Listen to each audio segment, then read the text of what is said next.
Syria में अमेरिकी base पर फिर हमला, अल उमार ऑयल फील्ड के नजदीक ड्रोन से अटैक।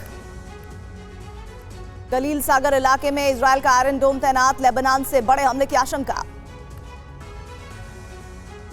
वेस्ट बैंक के बेथलहम में इजरायली फोर्स और फिलिस्तीनियों के बीच भीषण झड़प, दीशे कैंप पर हमले के बाद शुरू हुआ टकराव। ग्राउंड ऑपरेशन पर आईडीएफ का बयान, कहा हमास को बड़ा नुकसान हुआ, एक भी इजरायल सैनिक घायल नहीं हुआ। गाजा में सैकड़ों की संख्या में इजरायली टैंक घुसे, आईडीएफ ने वीडियो किया जारी, सेना की कई टुकड़ियां जाती दिखी। इजरायल ने हमास के 150 ठिकानों को बनाया निशाना, हमास की सुरंगों को किया तबाह, हमले का वीडियो जारी हुआ। हमास को एक और बड़ा झटका, इजरायली हमले में नेवी कमांड रताब अबू स्तेबन मारा गया। हिजबुल्लाह ने इजरायल के टैंक को उड़ाने का वीडियो जारी किया, बुधवार को गाइडेड मिसाइल से मार्कोवा टैंक उड़ाए। वेस्ट बैंक के जेनिन में इजरायल का हवाई हमले के बाद शहर में पसरा सन्नाटा। गाजा में इजरायली एयर स्ट्राइक के बाद अस्पतालों में घायलों की भीड़, सुविधाएं होने से भारी ना होने से बहुत दिक्कतें हो रही हैं।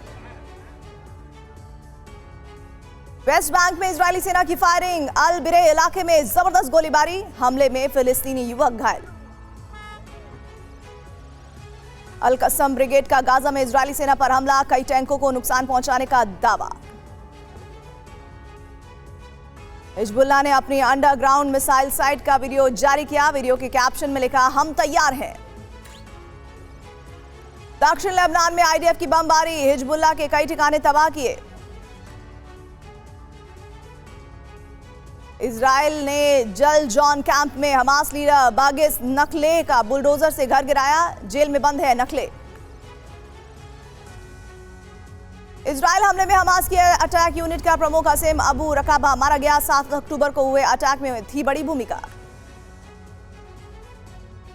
संयुक्त राष्ट्र महासभा में जॉर्डन का सीज फायर प्रस्ताव, 120 देशों के समर्थन से हुआ पास, भारत ने बनाई वोटिंग से दूरी।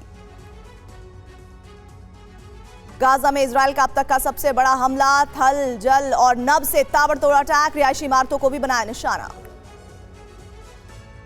गाजा में अब तक मरने वालों की संख्या 7,300 से ज्यादा हुई, 19,000 से ज्यादा लोग घायल। गाजा के खान यूनिस में इजरायल की भीषण बमबारी, हमास की सुरंगों को बनाया गया निशाना।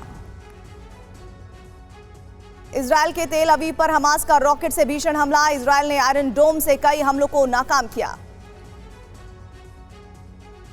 अमेरिकी मुस्लिम नेता निहद अवाद ने गाजा को लेकर बाइडेन पर साधा निशाना, कहा गाजा में नरसंहार में बाइडेन की सहमति। मोरक्को में इजरायल के खिलाफ प्रदर्शन, गाजा पर हमले का विरोध, अटैक रोकने की मांग। कनाडा के टोरंटो में इजरायली दूतावास के बाहर प्रदर्शन, गाजा पर इजरायली हमले रोकने की मांग।